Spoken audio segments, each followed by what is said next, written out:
আজকের আমি আপনাদেরকে মাছের তেল পটকা চচ্চড়ি বানিয়ে দেখাবো। সেই জন্য কিছুটা পরিমাণ রসুন থেতো করে নিয়েছি, একটা পেঁয়াজ কুচিয়ে নিয়েছি, আলু আর বেগুন ডুমো ডুমো করে কেটে নিয়েছি। এরপরে আমি সামান্য পরিমাণ তেল দিয়ে ফোড়নে দেবো 5 ফোড়ন, শুকনো লঙ্কা।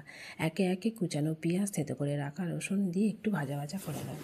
ভাজা ভাজা হয়ে গেলে মাছের তেল পটকা দিয়ে নুন হলুদ দিয়ে আর একটু কষিয়ে নেব। কষানো হয়ে গেলে দেখবেন বন্ধুরা কতটা পরিমাণ তেল ছাড়বে, সেই কারণে আমি প্রথমে তেলের পরিমাণটা কম দিয়েছি। এরপর আমি একে একে আদা রসুন বাটা, লঙ্কার গুঁড়ো দিয়ে আর একটু ভাজা ভাজা করে নেব। আর একটু ভাজা ভাজা হয়ে গেলে কেটে রাখা সবজিগুলো দিয়ে, টমেটো একটা দিয়ে আমি আর একটু কষিয়ে নেব। একটু কষিয়ে নেওয়ার পর তারপরে দেখব যে আলুগুলো সেদ্ধ হয়ে গেছে। আলুগুলো সেদ্ধ হয়ে গেলে উপর থেকে ধনেপাতা কুচি ছড়িয়ে দিলেই তৈরি আজকে আমার কাতলা মাছের তেলপোটা চচ্চড়ি।